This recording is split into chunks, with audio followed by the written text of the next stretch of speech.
Sportsman with Gareth McGuinness. Welcome back to the channel. Resident Owen Kelly in for the Tuesday night as usual. Delighted to be on this week because we're going to be speaking about VAR. I mean, we just watched the referees mic'd up, so we're a wee bit later on than scheduled.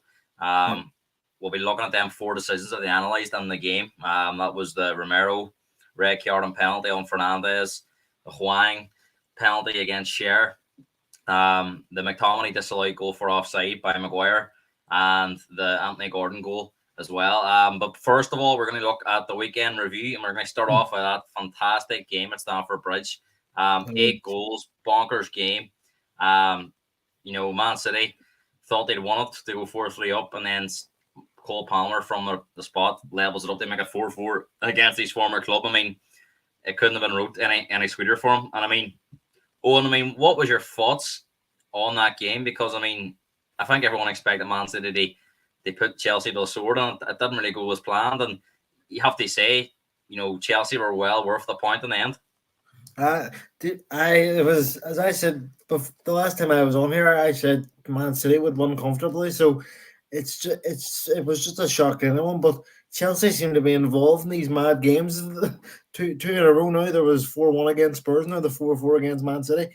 But I thought Chelsea were very, very, very, very good in the game, and I thought that they were worthy of the point. I actually thought Man City were very sloppy at times, and I thought at points in the game, I thought Chelsea were over them, which was surprising to me. Yeah, definitely. And Chelsea done quite well in them games, and we'll be looking at that in a few minutes' time. But I mean, a lot of talk that Monday night last week was, the best game of the season, Spurs Chelsea. But I mean, did this top it for you?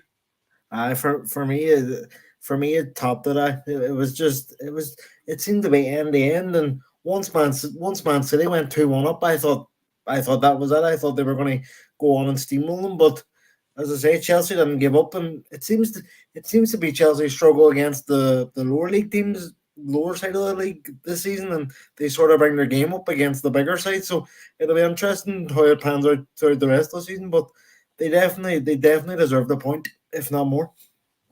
Yeah, I mean, it was a flop game, as you said. Man City took the lead, then Chelsea went 2-1 up, and then City get the goal before half time, 2 each, and then they go 3-2 up right at the start of the second half. And as you say, at that point, you sort of think City, they had that sort of shaky 45 minutes. They'll go on and they'll put Chelsea away. But I mean, Chelsea battled back 3-3. Then Rodri gets the deflected goal, and you think, right, City stay. And then, as you say, Cole Palmer, I mean, makes it 4-4. But as you say, it was a nip and tuck game. He didn't really know what to expect. It was a great day. It was a great game for the neutral to watch. Yeah. I mean, for me, he was the best player on the pitch. I mean, could Cole Palmer be someone that Man City love to regret selling to Chelsea in years to come?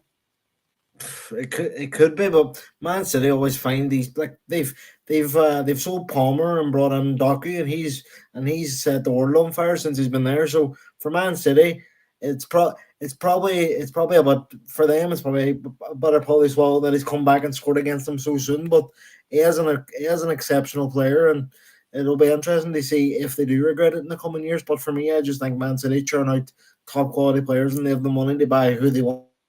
So they can.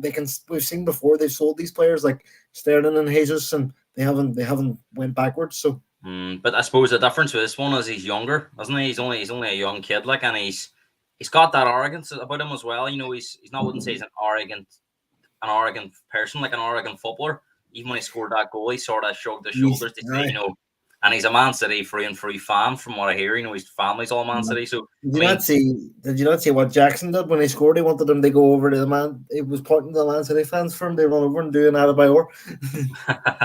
I mean, do you think this lad could be a special player for Chelsea in years to, he's already made a difference, I think, because they haven't really had that sort of creative midfielder. You've had a sort of like an embarrassment of riches of holding midfielders and Casido and Fernandez, and there's a few others there. But I mean, when you look at Gallagher, and they had Jorginho last year, and Havertz has moved on, and it's enabled them to bring someone in that role. And Palmer looks exactly the type of profile that Chelsea are, because since he started playing, they have been creating more chances and they've been scoring more goals. Bar that game against Brentford, really, they've put 4 past Burnley, 4 away at Spurs, 4 past Chelsea. So the goals are starting to flow. I mean, do you think he's a big part of that system now? For me, he definitely is. Like when he joined Chelsea in the summer for 45 million. I'm sure I'm not alone here, and I was thinking 45 million for a boy who's barely playing any Premier League minutes. But then again, you have to put on the perspective. He was with Man City, so he wasn't going to get a lot of minutes. And fair play to him for going to Pep and saying, "Look, I'm not going to wait around and wait for my chance here. I want to go and play football." And he seems to have found the right club for him at the right time. One other player you mentioned there, but leaving Man City, and he also had a very strong game, was Raheem Sterling. Been on the news quite a bit this week because, there was a lot of questions from English media, English football fans, why Sterling wasn't in the England squad. I mean, do you think Sterling gets sort of unwanted criticism? I know you're not a great fan of him. I know you don't like him particularly that much, but I mean, when he's on form, he's a frightening footballer, isn't he? From like when I remember the day he left Liverpool, I was heartbroken because I genuinely thought if we had kept him, he would have been. Obviously, we went on to get Salah and all that, but if we had kept Sterling, I think it would have been a masterstroke. I think Sterling under Klopp would have been frightening.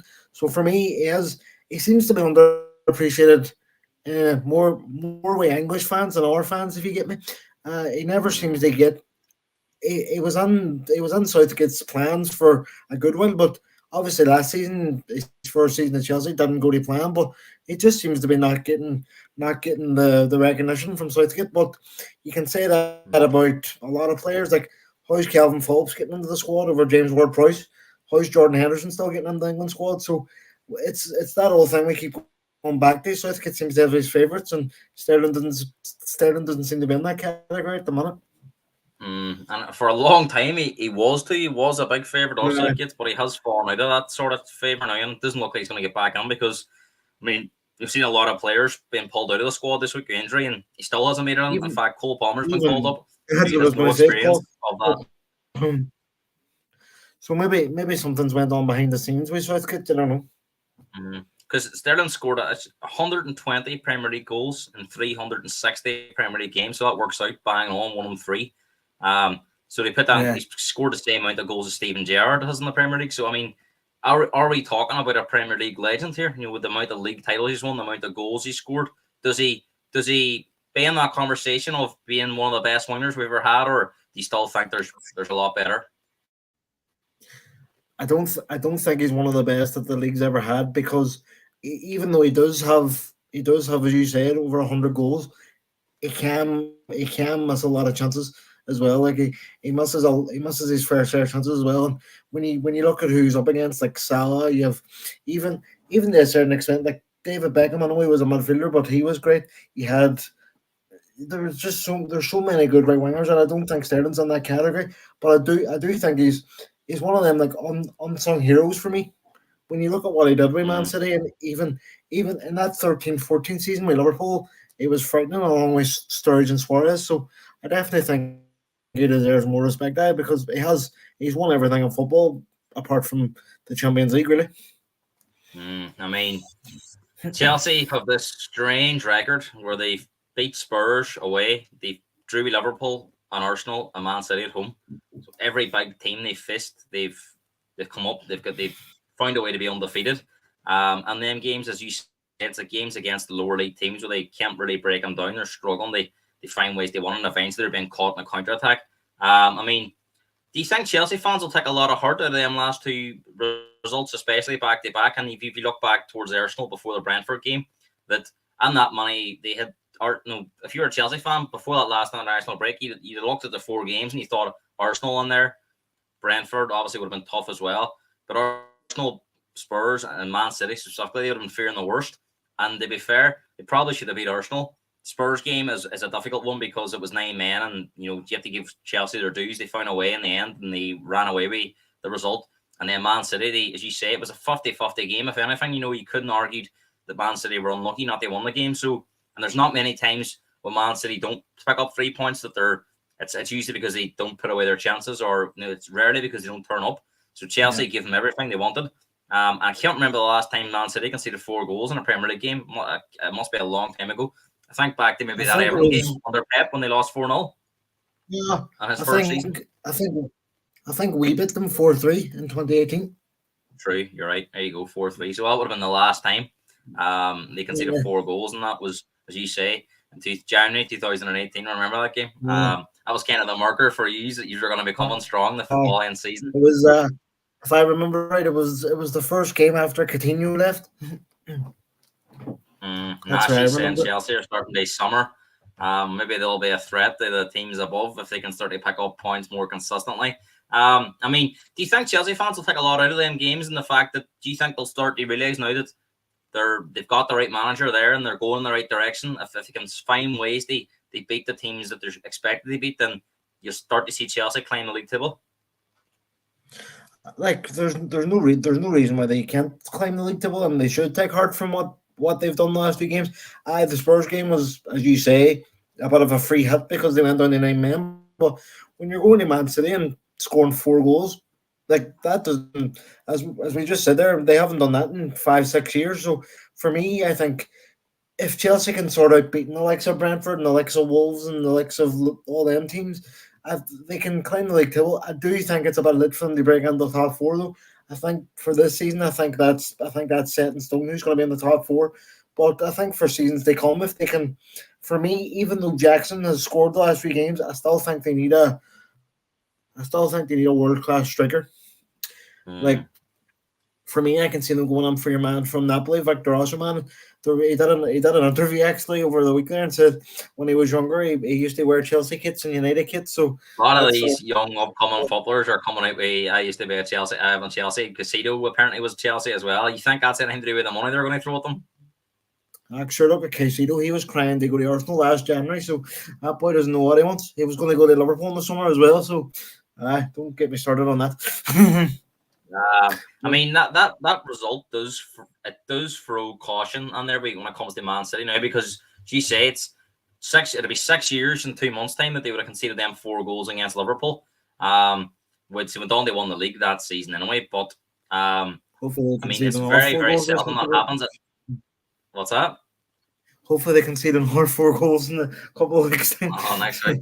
I mean, it does call in the question that, that midfield three they have at the moment, of Rodri, Bernardo Silva, and Alvarez. As you see that as being the, when you look at Pep's sides in years gone by, they've always had like sort of 2 holding midfielders on there, haven't they? And they've had like a Gundogan on there, or even at times De Bruyne has played, and it's been, Alvarez is more of a striker, isn't he?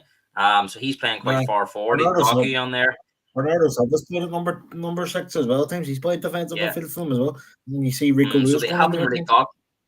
Actually, haven't really got them 2 ideal holders, and the back 4 at the minute. With Yarvidal at left back. He had a really tough time against Sterling and at times. So I mean, do you see this Man City team at the minute? Do you think Pep's still searching for his best 11? It could be, but they're not missing anyone really big apart from De Bruyne, are they? I can't think of anyone that they're really missing apart from him. I don't know if they have that many injuries. But I've said from the start of the season, like they're a quality side, of course. They have quality, but they don't strike the same fear into me as they would have last season or a couple of seasons ago. As I said to you weeks ago, like City can be got at, and I'm going into the Etihad.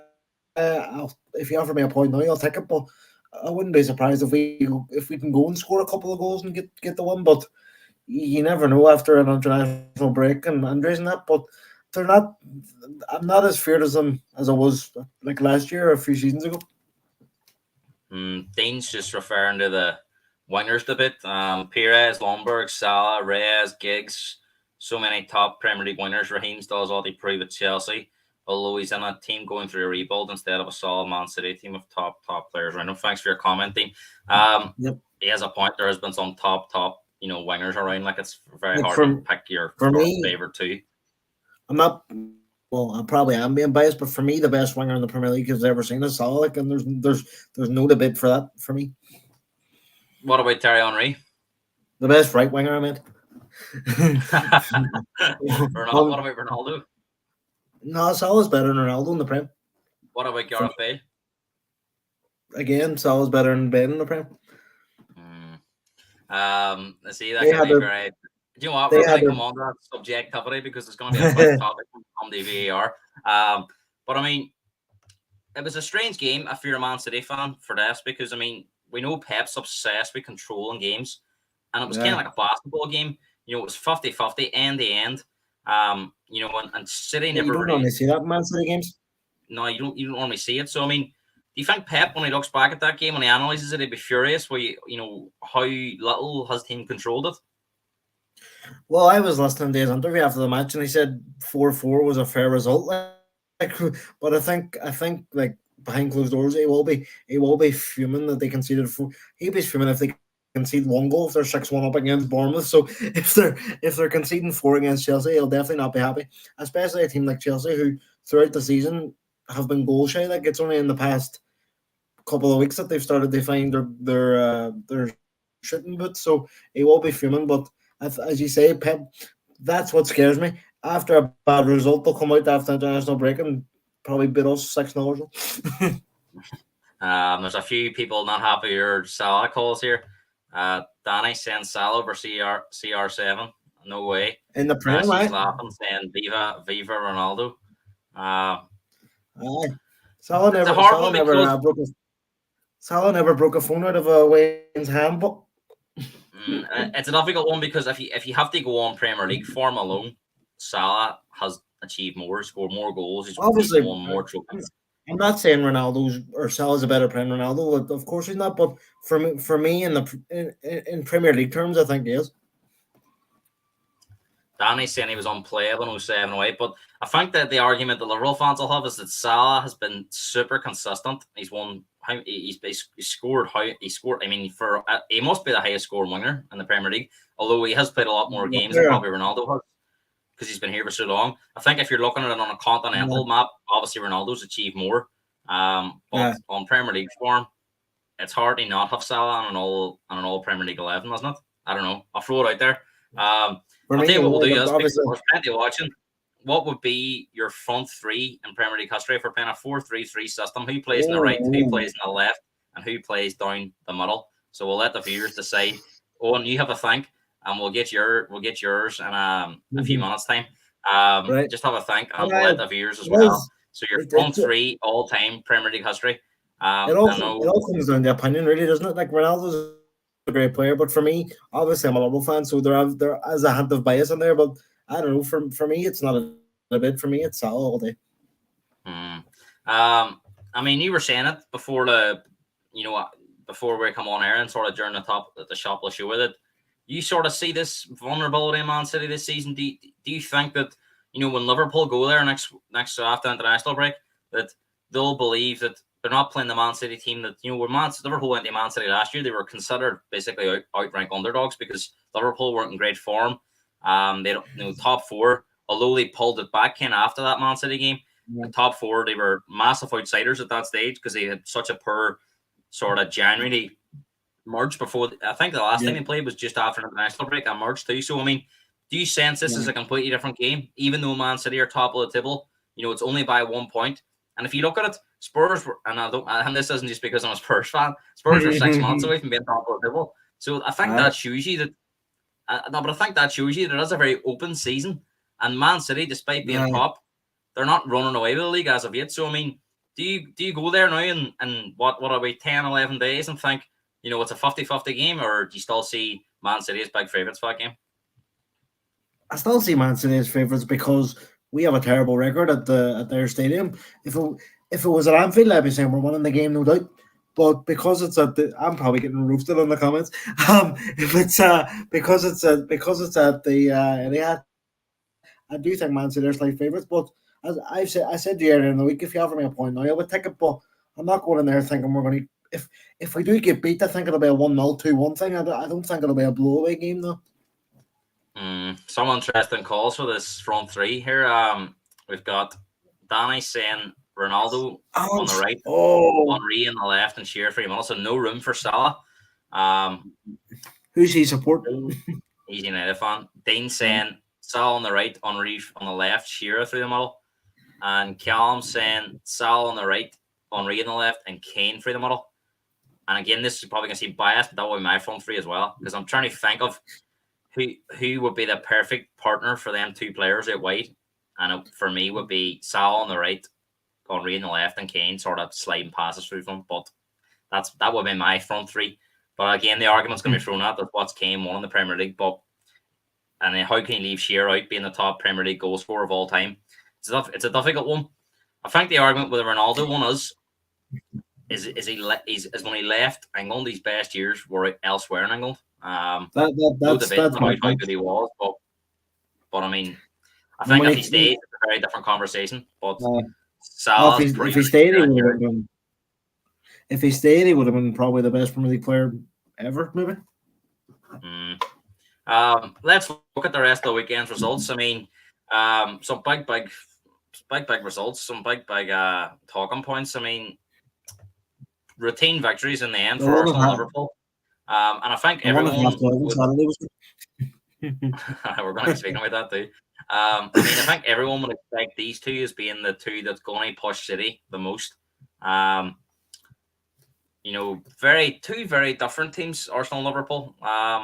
Two very different styles of play. Liverpool, the high energy, the high pressing, fantastic on the counter attack versus Arteta's kind of controlled Arsenal pass and sort of death by possession, kind of summary Man City. But obviously they've got different kind of players in that attacking area.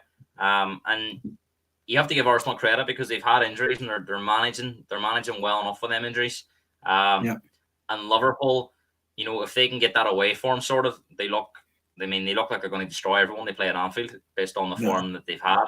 So I mean, Owen, which of the two do you think is going to be City's closest pursuer this season?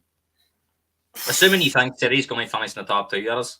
I still think Man City will win the league. I still think they will, but to me, as I've said before, there's not much between Liverpool and Arsenal, in my opinion. So I'm just going to, because obviously biased again, I'm going to say Liverpool, but I wouldn't be surprised if Arsenal are the closest challengers because both teams have been near enough perfect this season.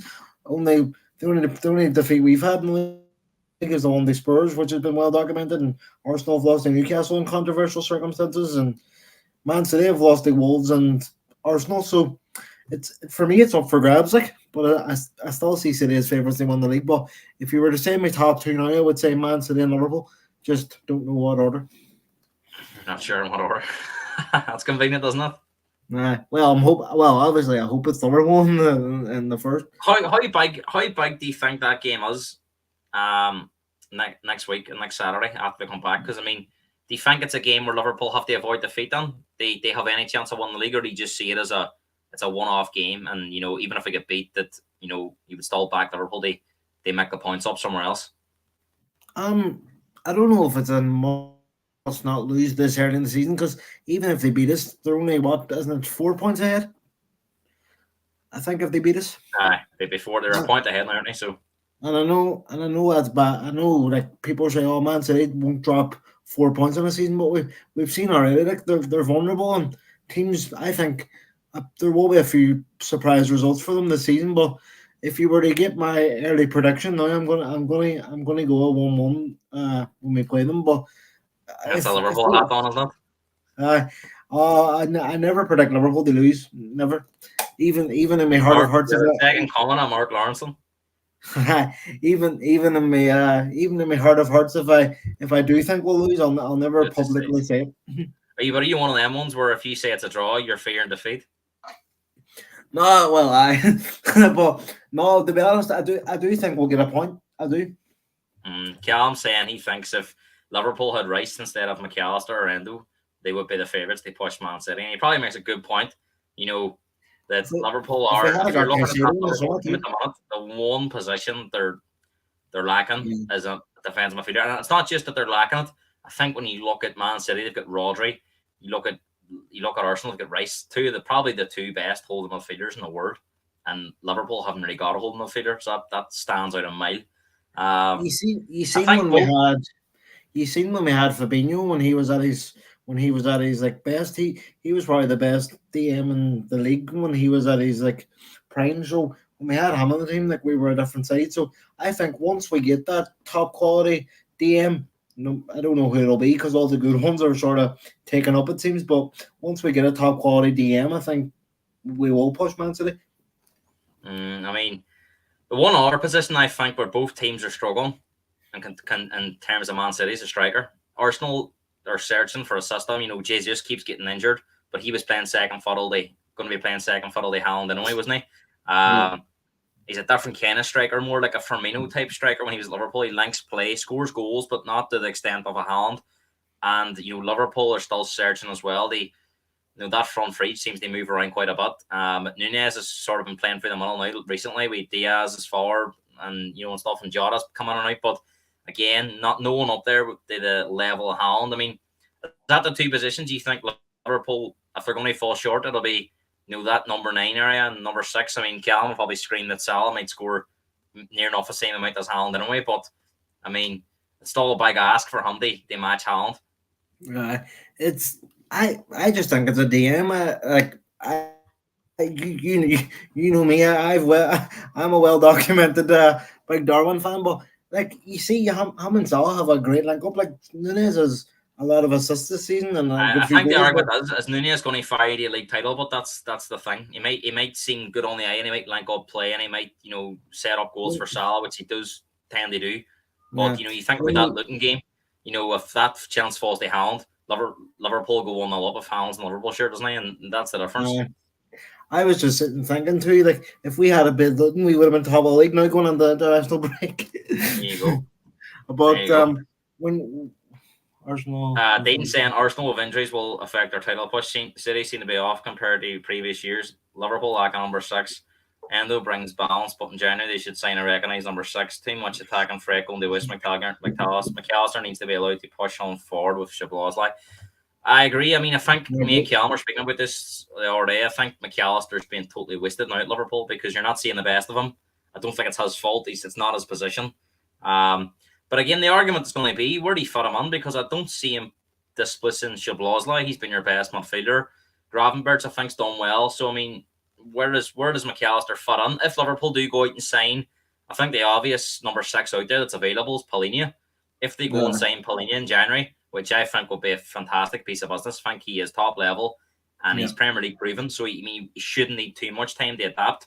If he can go on and get Palhinha for, you know, a relatively decent fee, if you can get him for 50, 60 million, the talk that Bayern Munich we're going to get him for, then, you know, because, I mean, Fulham's not going anywhere. I think they'll be okay for relegation, so I don't see them being involved in that. So I don't see a particular need for them to hang on to him in January. So if they can get that money, he might be well allowed to go. So, I mean, if Palhinha was to come on, you know, would McAllister be in the team? It's a good question. Like it's sort of it's between him and Gravenberch, really, isn't it, for that position? Because Szoboszlai's not getting dropped, so and then obviously McAllister's playing number 6, and Endo for me has just been, I don't know, he was all right on Sunday, but he's not. He's at his depth, wasn't he? At this level. For me, he was lucky enough to get sent off on Sunday. I don't know if he's seen the tackle. I think he pulls his foot back just in time. It'll be interesting to see if we do get a number 6. But for me, our best midfield 3, just say we have, just for argument's sake, we have like a Palhinha in there. I would go with Gravenberch and Szoboszlai and then a DM. So McAllister would have a fight to get on the team for me. But it's always good to have options. Like you've seen when we bring Harvey Elliott off the bench, I think he's been great the last few games when he's come on as a sub. The weekend all started with Wolves' a sensational turnaround against Spurs. I mean, it wasn't a great game. Spurs got off to a flying start. Johnson gets his first goal, and you think, right, maybe the Spurs team's going to kick on, but it was an awful game. Don't know if that had anything to do with a 12:30 kickoff. You know, sometimes these games can be livered, but Spurs, I think, with a bit of quality, could have possibly seen Wolves off. But as the game ticked on that 90th minute, you sort of didn't see Wolves huffed and puffed, but I can't remember Vicario making a save, to be honest. And then they score a great goal. Sarabia comes on a few minutes to go, scores an unbelievable goal. And then I think Spurs get caught on the counter-attack at the end, and Dyer tries to play offside when he shouldn't. And, I mean, I felt very sorry for Dyer and Davis on Saturday because I thought they did really well. But did it just show you that level of quality that Spurs have lost just can't be replaced? I mean, Dyer makes Yeah. that silly decision at the end. They try and play offside when really he shouldn't. He should just drop back, see it out, get the point, and leave. And in the end, that lack of quality, it cost Spurs in the end, didn't it? I like I've said you can go back to loads of shows I've done with you. I've said Spurs' biggest Achilles heel this season will be if they lose the likes of Madison and Van de Ven and Udogi, and they've. I didn't expect them to lose them all in the one game, but here we are. I So mean, it just shows that once you take quality out of a team, like Spurs to me only have 11 players, if you make sense, because the drop off from their starting 11 to their subs is bad. Like I know they have Bentancur to come in, but he's coming off about a bad injury layoff, so you can't expect him to come in and pull up trees straight away. So it'll be interesting to see how Ange manages it right up until January. And for you, do you think Spurs will win to the market in January? well, they're going to have to because they're seriously short anyway as it is. And I think in a way this might be a good thing that they've been hit with all this. Anything can happen in one game. I mean, Nah. I do have sympathy. It's very unlikely your whole back four is going to be wiped out in one game. That is a freak. That will probably happen again. Though after the international break, now they'll have Porro and Udogie back, so they'll have their fullbacks back, and their fullbacks are integral to how they play. Because even when even when Udogie was missing, Porro didn't look the same. I think they need the both of them to play the way they're trying to. I think that'll give them a bit more control. But difficult games coming up. It sort of happened with us a few seasons ago. Do you mind? Van Dijk got injured, Gomez got injured, Matip got injured. So we ended up having to play Henderson and Fabinho at centre back, and it was just a mess. I think after the Man City game, Romero will be back too, so it will only be Van de Ven they're missing. But Udogie seems to be picking up knocks, and I don't know what's happening there. But he's actually out of international. He's not going to Italy, so he might not even have played on Saturday. It was a muscle injury, I think.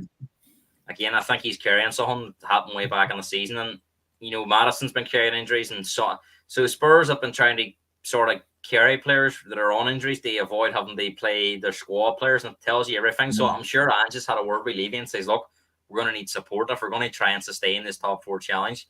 We're going to have to sign players in January. I mean, they've been fortunate so far, Spurs, that over the weekend there, City, they're only 2 points off top, and that's after losing their last two games. So they haven't really lost much ground at all. They're 1-1 away from being up there again. So not that Spurs will be thinking about it at the minute, but as of now, Spurs need to try and sustain, not let teams get too far out of their reach where they're looking behind them instead of in front of them. That top five at the minute is still tightly packed. And I mean, they've got Villa next to them. That's going to be after the break, isn't it? So that's going to be a big game. But Villa have been struggling away from home. So, I mean, do you think? I mean, Spurs don't want to be losing 3 in a row. So, I mean, what kind of way do you see that game going when we come back? I'm not. I was actually looking at the fixtures. I knew Liverpool were playing Man City, but I wasn't sure of the other game. So that I think that Super Sunday when we come back is interesting because you have. I think the first game is Villa and Spurs, and then I think it's Everton and United after that. So that'll be a good Super Sunday. But it'll be an interesting game. And as you say, Villa they've won I think it's 13 in a row and at home, but away from home they've struggled. It seems to be like Liverpool as well. Like we've won 6 in a row at home and we can't win away from home. So they desperately need to try and beat Villa because you can't see them going to Man City and getting anything. So I mean, you wouldn't want to be losing to Villa and getting to Man City, and then all of a sudden it's 4 in a row, and then it becomes a situation where does the next one come from? So I think the Villa game's really, really important. I think if you beat Villa, no, I think we need 1. I really do. I think if we need to beat Villa because I don't see us getting anything against Man City with them injuries, and we're not going to have Romero back the after Man City. Basuma's suspended for Aston Villa too, so we're going to miss him. I forgot about that. So, I mean, it's like all these things are coming at the one time. But I mean, still think Villa at home is a winnable game. Forest beat them a few weeks ago, so I mean, it's definitely a winnable game. Be interested to see how Villa set up. They might play the counter attack, and Spurs is back 4 with Dyer and Davis. The back is going to be acceptable. If you are playing Dyer and Davis, like Diaby and Watkins will have a field day, in terms of pace and behind them, and if you play the high line, you are bit because Mr. Diaby, I think he's one of the quickest players in the league. I think. The way I look at it is, beat Villa and Man City's a free hit. You go there Yeah. and well, if you get beat, fair enough. But at least you'll stop the rot, and But you'd if you still lose to be. Villa, then it's As like long as you beat Villa, because Villa's the team that are right next to us in the league. So I mean, it'd be Yeah. more. It's a bigger game. They beat Villa. so. And then if he's lose to Villa going into the Man City game, like that's quite possibly 4 games like beat in a row, and it shows you how quick football can change. Like, Ideally at the minute, what we need something to happen where like COVID stopped the season. We need the season stopped again. We need something to happen. Don't be wishing that on us, please. we need somebody to come on and deploy a virus for a month or two, and then Well, it get just the shows league you. going to get them forever. It just shows you, like 2 weeks ago, Spurs fans were singing and dancing. Oh, we're the best team in the world, and now it's like, oh, I want the season to end. That's it. Let's talk about United, because somehow they are the league's unformed team. They've won 4 of their last 5. When I read that the other day, I was like, no. Have they all been 1-0 ones? I No, know they haven't won any game by more than 1-0 or by No, they one goal. Every game they've won hasn't been won by more than 1 goal. They beat Sheffield United 2-1, but I think the rest were 1-0. Brentford was 2-1. 2-1 they Brentford too. So the rest they beat Burnley 1-0. And then they beat Brentford 2-1, Sheffield 2-1, and Luton 1-0. And who they beat Fulham 1-0. So I think Danny's gloating here saying United are the most informed league domestically. Ten Hag gets a lot of stick with his pick. You were telling me last week Ten Hag you wanted him out. I know you're saying he's getting the points. See, United fans, they flip-flop like mad. Where are we at with this? Because I mean, this reminds me so much of Conte and Spurs last season, where they might fall the line in certain games, but you know what's coming. I mean, that game away to Everton. I've said this, that's going to be tough. I mean, like they're winning games, but I've watched a few games. If there's a game on at 3:00, I can watch. I always put on United just because if they lose, banter. But I find like I've watched their games and they're winning games, but their football is terrible.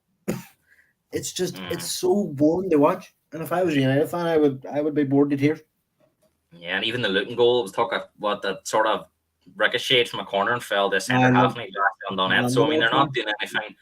The ones are really hard work, and it's going to be a big ask for them to keep that up, especially when they play against the better teams. And they might be the most informed team in the league, which is mad to me. I thought that was a typo when that happened. But like, if they go to Galatasaray and lose, they're out of the Champions League, and the boot switches again.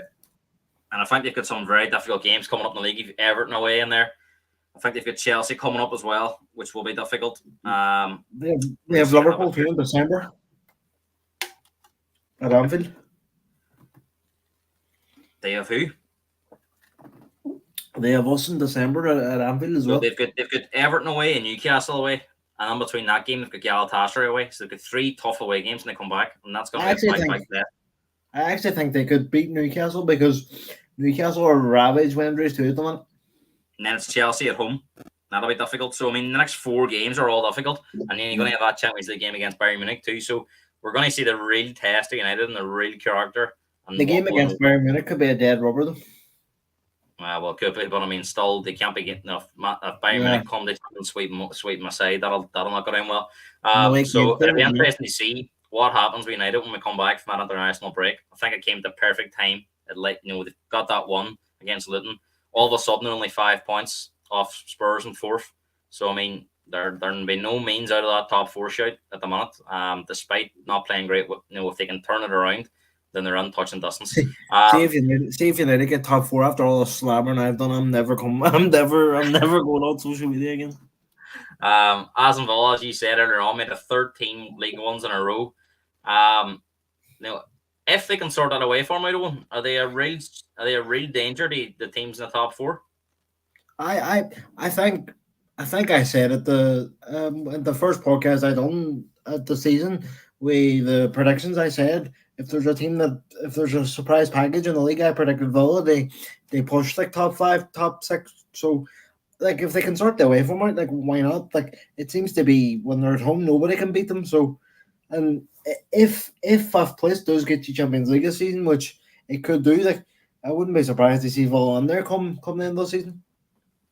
Big game against Spurs, and they come back. I think they need a big result away from home, and they'll be looking at that Spurs game and think, couldn't be playing them at a better time. Gary Neal made no bones about it when he was asked about it. He says it was the perfect time to play Spurs without the players they were missing, and everyone look at that the same way now as a great opportunity to go and get 3 points. Biggest surprise of the weekend possibly was Newcastle losing to Bournemouth by 2-0.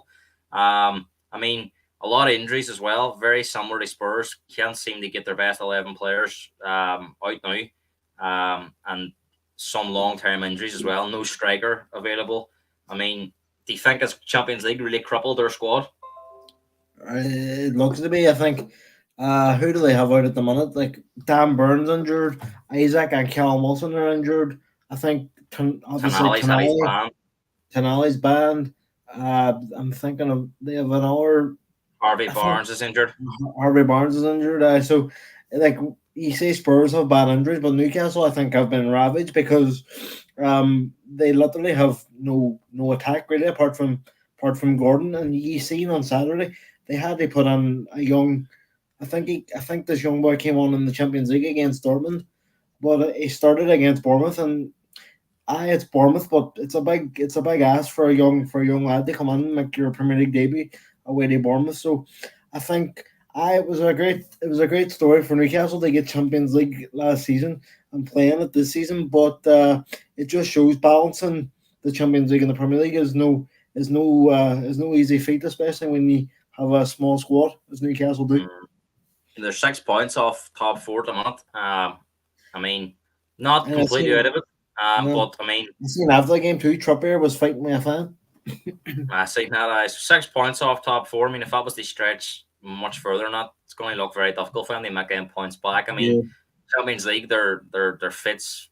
It looks unlike they're going to get a record. I mean, it's looking like it's going to be a tough season for Newcastle. I mean, they're bottom of the Champions League group at the moment, aren't they? Well, they're not out of it, but it's unlikely they're going to get out of it. They're going to need some results to go their way as well as run their own games, I think. But I mean. They have PSG away next, don't they? Do you mean how do you see that? I suppose with injuries, maybe it isn't. But I mean, do you think Eddie Howe will be under pressure if Newcastle starts sliding in the table, or do you think the injuries gives them a bye ball? I think that the injuries gives them a pass. But if they had their full squad and this was happening, I think Eddie Howe would be under pressure. But I think with the amount of injuries that Newcastle have, is you can sort of see why they're sliding down. Well, they're not sliding yet, but if it continues to go like that, I can see.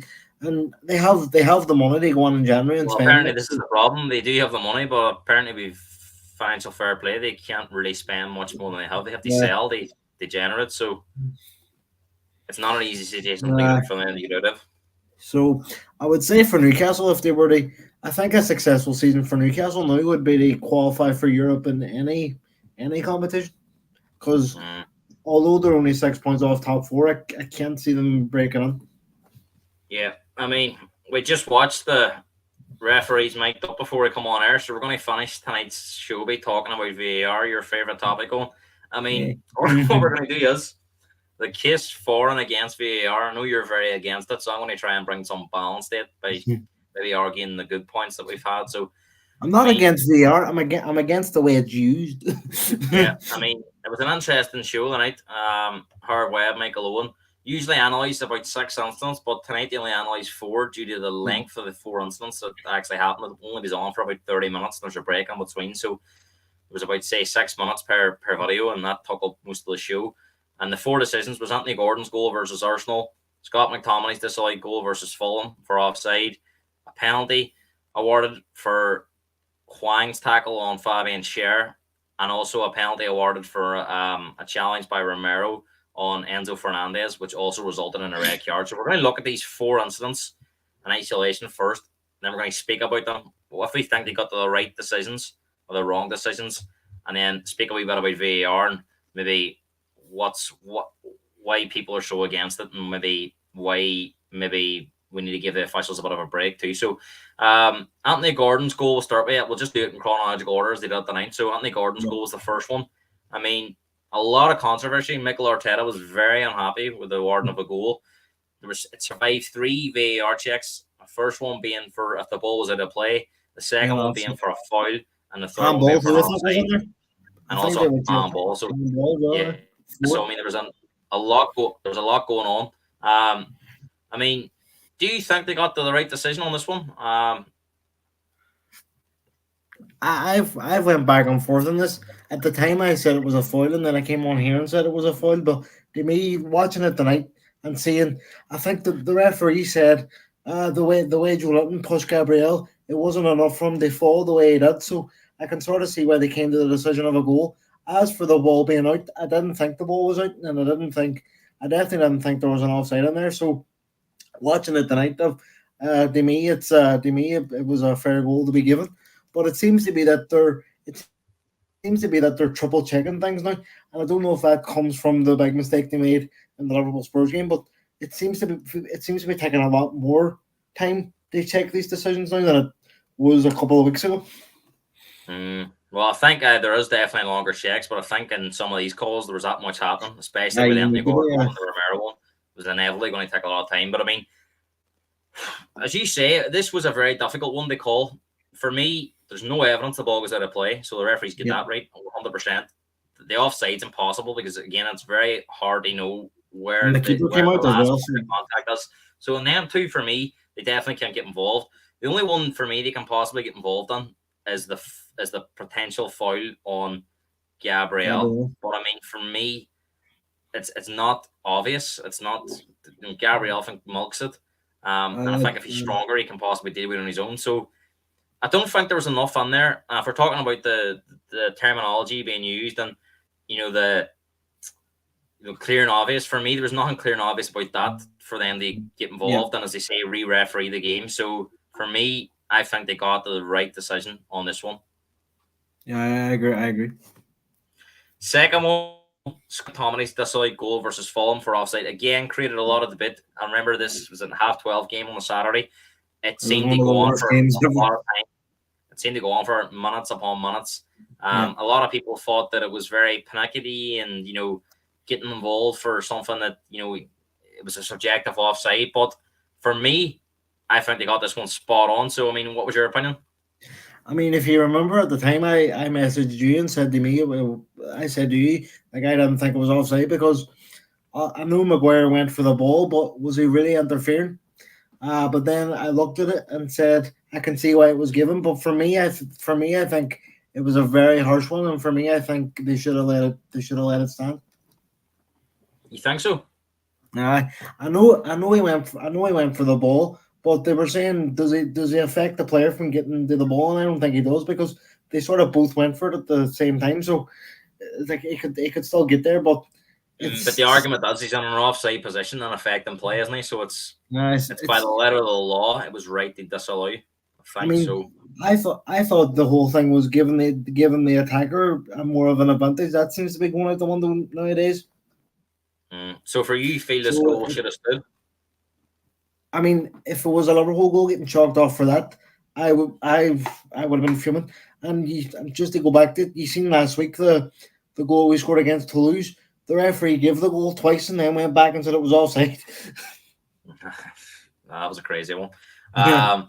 And everyone tells you it's better in Europe, but I mean, it didn't look great last week. There were some very, very poor ones in Europe last week. I mean, the third one was a penalty given for Huang's tackle on Fabian Schär. And this created a lot of debate at the time because Yeah. it didn't, in live play, I can see maybe why the referee gave it. But after a few replays, I think everyone believed that there was very little contact and that it should be overturned. In the end, it wasn't overturned.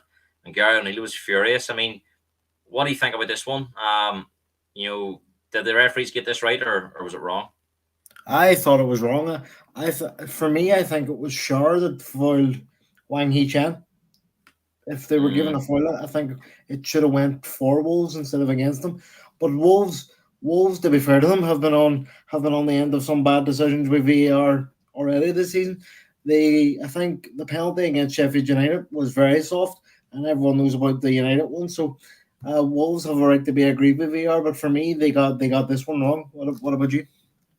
No, I think it was the wrong decision as well. I mean, I watched the video tonight. And Howard Webb actually admitted this was an error and that it Yeah. should have been overturned. I think he was disappointed because they looked instead of looking at the challenge, they looked at the challenge in a way of trying to award the penalty and stick with the referee. They looked for any sort of contact that backed the referee's decision instead of actually looking at the evidence that there was no real contact and it should be overturned. In the end, they found minimal contact, and they said amongst themselves it wasn't enough to overturn the on-field decision. And we're going to speak about that in a few minutes' time. But I mean, I think this is something now that Power Webb's going to try and change. That, you know, instead of looking for any reason they stick with a referee, if you believe it's wrong, send them over. So definitely they got that one wrong. And the fourth one and the final one was Romero's red card for a challenge and Fernandez a penalty awarded. I mean, a lot happened in this incident. You know, there was two VAR penalty checks and an offside goal check. And I mean, eventually they get to the Romero one, and they award a penalty and a red card, which is quite unusual. You rarely see red card and penalty given, but it was given for what the VAR at the time deemed to be serious foul play. What were your thoughts on this one? It's a tough one because I was listening to it and they said Romero won the ball, which he did, but then he sort of went through Fernandez. So for me, I don't think it was a clear red card, but I can see why it was given. But it was definitely a penalty for me. Yeah, I thought they got spot on. I thought it was a red card and penalty because I think Romero goes over the ball. I think the fact he runs the ball is completely irrelevant in this situation because he's so high. It's so unnecessary. It's not a natural position. And you were at the game, so. And I think Romero probably thought he could get away with it because he got the ball first, but that's just not how it works anymore. It's a big lesson for him. But I think back in the day, if he won the ball, wouldn't have been given. But in the modern game, it's going to get given, isn't it? I thought out of the four, this was definitely the best one. I thought they got everything spot on. They went through it really, really well. Interestingly, it was Michael Oliver and John Brooks, who I think is also a very good referee. I think them two between themselves got this one spot on. And, you know, there was a lot happening on there. It could have easily been missed. You know, they had a check on offside. They had a check for potential penalty, Van de Ven and Sterling, and they had a check for this one. And they could also have missed the red card and thought just giving a penalty. So you have to say they done really well in this one. Which brings us on now to that overall VAR chat. You know, divides opinion amongst fans, probably more negative now than it's ever been. I mean, first of all, when VAR was introduced, a lot of people were for it and thought because we had so many poor decisions happening on field that, you know, this was the way forward. But I mean, 4 or 5 years on now, I mean, do you think that VAR's had the desired impact that fans originally wanted when it was introduced? No, I don't. I think it's taken the joy out of football a wee bit for me, because when you score a goal, obviously when your team scores a goal, you're celebrating, you're happy, and then 3 minutes later, oh, hang on, we have to check a goal for 5 minutes before it can be given or an offside, and then when it's actually given or taken away, it's like I already celebrated, so I don't really want to do it again. But it's, for me, it's the length of time it takes to make, like, even for the naked eye offside ones, which we can see is clear offside, it's taken far too long for me. But I think if you're asking me would I get rid of it, I would. All right, so that's the case against. I'm going to give you the case for, and every time I'm going to ask you, you're going to give me the case against. I'm going to give you the case for to provide balance. I know there's split opinions, but I'm just going to be trying to be as balanced as I can here to provide viewers with a fair argument. So you're saying there that you don't agree because, for example, if you score a goal now and you celebrate it and it's can be disallowed, or if it's given, then you've already celebrated it, so it takes the joy out of it. Understand that feeling. Let's just say Man City are playing Liverpool now next Saturday, and Haaland scores a goal in the last minute.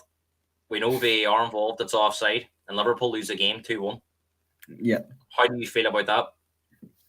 Obviously, you'd be fuming if I've done this before. I'm very good at this, Obviously, you'd be fuming, but I just think even if it is offside, I just think it's better for. Obviously, I'd be fuming, but I just think you lose a game, even if it's a dodgy decision, you'd be raging. But it's the whole process of, for me, it's the whole process of waiting for about 10 minutes to decide if it's a goal or not a goal. So I think even if it is like a dodgy decision, I wouldn't be happy, but you get on with. like, but then even Well, but what if it happens again the following week and again the following week? Then you start turning around going, well, this is no good. We're going to need VAR back. it's for me, like I would get rid of it, but I don't think they ever will. For me, the main thing I would like to add on to VR is the semi-automated offsides. That would be a big one for me. I think, yeah, that's a good point because I think that's one thing that was hard Webb is speaking about tonight in terms of speeding things up. They're looking at our technology. I think there's a good chance next season that's going to come in. I think that will speed up the offsides for definite. I think that's the problem. That's the solution to this problem. I think what you're saying is getting rid of VAR, as good as it seems at the time, you're going to have controversial decisions, especially in big games. I says next week, say we're scrapping VAR, which won't happen in the middle of the season. Say they scrap it, and then Man City play Liverpool. Haaland scores a goal in the last minute that's offside. Liverpool fans are going to go mental and say, well, that's not fair. You know, so I think the solution to this problem is semi-automated offsides, and you can't argue with technology. You see how it works in Europe. Like it seems to speed up things in Europe in the Champions League and that. So again, moving forward in this kiss, we're not done yet. I mean, a lot of people like they flag up, including yourself, that you know when something goes wrong with VAR, you know that it's a joke and it's the referees are this, referees are that. But we're looking at them ones tonight. Romero's red card and penalty. Haven't heard anyone really say brilliant from the referees, brilliant decision making. It just gets swept under the carpet like, oh, that's their job. And I get that to a certain extent, but I mean, that was a very thorough process and they nailed it and no one speaks about it. But as soon as Diaz's goal gets chalked off, that should have been onside, everybody jumps on these officials. Yeah. So, I mean, I think as fans, we should be, important to remember what, when they have got something right, that, they are capable of doing, getting these decisions right. But, then as soon as something goes wrong, you're banging the drum to me about VAR and these referees, and it's an agenda against Liverpool. Hey, I do think some referees that favour certain teams, but well, that's a different conversation. But no, I think when it comes to like bashing referees, I do think a lot of it comes down to like a heat of the moment thing. Because when you're watching the game and it's taking, as I said, taking ages to make a decision, you're going, oh, that's a joke. But then, if, as you say, if Haaland was to go and score against Liverpool and there was no VAR, I would be absolutely raging. So it's sort of balancing it out. But I do agree. Like once, if the referee does make a great decision, it does sort of get brushed under the carpet. So it's sort of, as fans, we sort of focus on the no one goes to people say it's a referee's job to get things right, and they're right to point it out. But Liverpool fans, in particular, if you name one player like Salah, he's laud how many goals Salah scores. But sure, that's his job too, to score goals. So I mean, you can't have it both ways. If these referees make good decisions, hold your hands up and say, look, yes, that referee's made an awful decision a few weeks ago, but you know what? Spot on, great decision. But we don't seem to give the referees the credit for when they do provide, we good officiating moments. But as you say, if you flip it to a player, if Salah didn't score for 4 or 5 games, he would be on his back probably, not to the extent that maybe somebody else. But as soon as he scores one goal, them 5 games where he didn't score is forgotten about. Whereas Paul Tierney could give Liverpool 5 penalties in a row the next 5 weeks. And then as soon as he gives something on in our team, it's not a penalty. He's a forget about them 5. So it's almost like a rules reverse for these referees, isn't it? It is in a way, and I think, as you say, sometimes you have your red tinted glasses on, but like for me, it's a thing. These referees make so many bad decisions that you sort of forget about the good decisions they make. Then, if you get my point. So you're coming back to the referees aren't good enough, right? Right. So I've made my point, you've made yours. So here we go. We'll move on to the next point in the case of for VAR and against VAR. So it's a good debate. As fans, should we accept most decisions are subjective and VAR will never be bulletproof? So again, if you look at the Anthony Gordon incident, all subjective cases, there's no factual evidence to tell you any of them areas of foul, offside, or ball out of play. I'm trying to think. The end of one at the weekend, some people says red, some people says yellow. I mean, I thought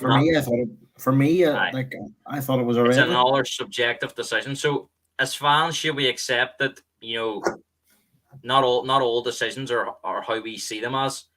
Some will be seen in a different light. It's never going to be perfect because, as you say, like there's different fans have different opinions. If excuse me, if you go back to like as we're talking about the end of one, the Curtis Jones one as well against Spurs. For me, that wasn't a red card. For you, you thought it was. The Rashford one against Copenhagen, there was a lot of fans saying like, "What else could he do? He was shooting the ball. Like he had no." So, and I thought that was a red card. So it just comes down to a fan's perspective on how they see football, really, isn't it? And how they see these tackles and offsides. But I do think that some fans have to realize no matter how many things they bring into the game, football is a very controversial game. It's very Yeah, subjective, and that you're never really going to get everybody happy at the one time. yeah. It's like And I if think it's that's getting lost. I think everyone's expecting perfect decisions week in, yeah, week out. I mean, if you look at me, I mean, you sometimes you'll say to me about decisions. I say, look, these things are going to swing for you and against you. You rarely see me bash a referee. I mean, I can't think yeah. the last time I bashed a referee to anybody. If you look if you Maybe look that's because I've refereed games. I yeah, know how difficult it was. I don't if know. you just for the viewers here, if you were to see me and Gareth's messages, half of them are me saying, "Oh, this referee's a joke." You do bash referees more than anyone I know. I mean, uh, we're nearly passionate finished man. the case, but I mean, this is one decision that maybe you'll not accept. There are people, but I mean, should there be a tolerance that unfortunately human error will occur in any line of work, including football? I mean, how many human errors has Darwin Núñez made this season? Liverpool fans forgive him and forgive him. Whitney's going to come good. What about Whitney Paul Tierney comes good? Is that an option, or does it only apply to Darwin Núñez? Fair point, fair point. But like, no, I know what you mean. There is like in every walk of life, there's going to be human error, and as I said there, I think it's like a heat in the moment thing. When I'm watching a match, like I'm just I'll be so engrossed in the action, like I'd be screaming at the TV, "Oh, yeah, what did it?" But when you go back and look at the decisions, then you go, "Oh, he did get that right," or that should have been I offside. think in five years VAR's been on, they've had two offside factuals they've got wrong. The Arsenal Brentford one where they drew the line from the wrong Yeah, player, and the Luis the Diaz one. Diaz one. So you think about all the games, all the goals, only two in 5 years. Not a lot. Yeah, I know yeah, it feels awful for Liverpool fans, but should we accept that we're humans? We all make mistakes in every line of work of and every walk of life. That unfortunately, just no matter what you do, there's always going to be that risk of something going wrong because of a mistake. I suppose you made a good point there about just using Nunes as an example. He's missed chance after chance after chance at times, and you've messaged me saying, "What about Nunes?" And I messaged, "Oh, no, no, leave him alone. He's all right."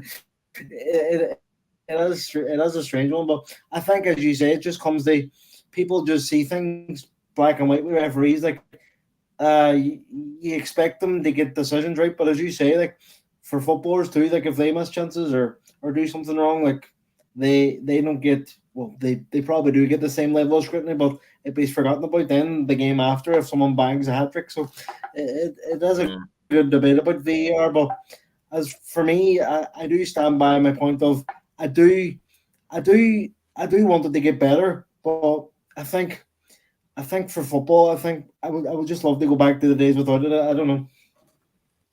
And finally, the judge here himself, and I was going to say that I think we're going to finish off by maybe a bit of a solution I thought about today was like the clear and obvious terminology. Do you think that's now time to maybe wrap it up at the end of the season? I know we can't do it maybe mid-season, but have a new guideline introduced so a VAR can intervene when they feel a decision should be overturned, as opposed of looking for a clear and obvious error. I Yeah, mean, if you look at it, that Wolves one, for example, that penalty, I think Harweb elaborated on that he said that instead of looking for that error, he should have realized that this isn't a penalty and then they yeah. step on. Now, the only problem you have then is would they be stepping on too much and would it lead to Uh, longer games, more checks? But I mean, I think a wee bit of common sense may be prevailing in them certain yeah. situations. What do you think? I mean, I think the clear and obvious one is difficult as well because as we keep going back to clear and obvious to you could be different to me, if you know what I mean. If you have different referees looking at it, like they could think something's clear and obvious, and our ref could say, "No, that's fair enough." But I do think if they get rid of the clear and obvious terminology, it could help a lot. Mm. But as you So say, how do if you they feel? How do you feel after that wee kiss about VAR? I mean, has it opened your eyes a wee bit?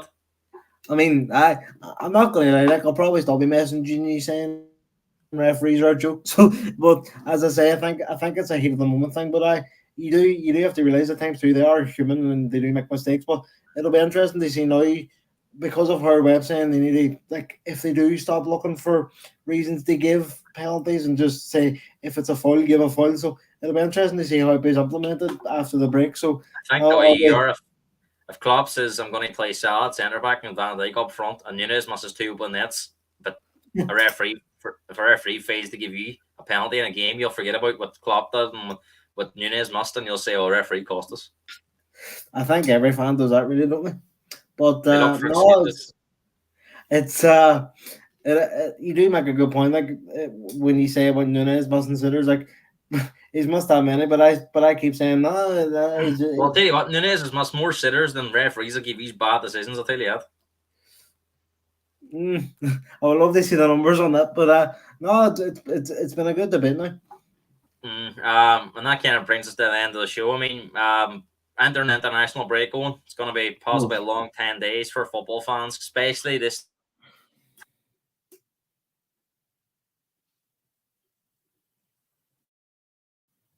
Oh, I get on it, go.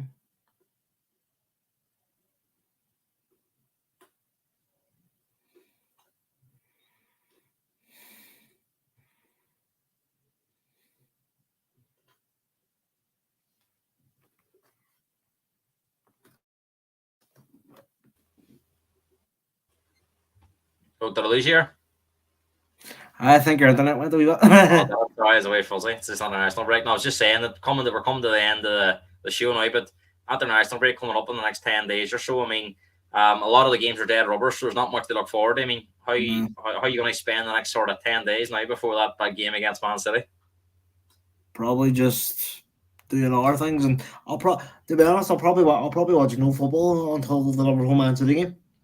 International football just doesn't appeal to you? It does in tournaments like it does, but for qualifiers, no, not really. Especially these dead rubbers as well. Because like Ireland have next to no chance of doing anything, so it's a hard watch. And obviously when the season starts back now in November the 25th, that's kind of us flat out the end of March. So I mean, you looking forward to them big games coming up, Man City and there, even Liverpool Arsenal at Christmas. Obviously we're all having the 12th man day out that day, so plenty to look forward to coming up the Christmas festivities.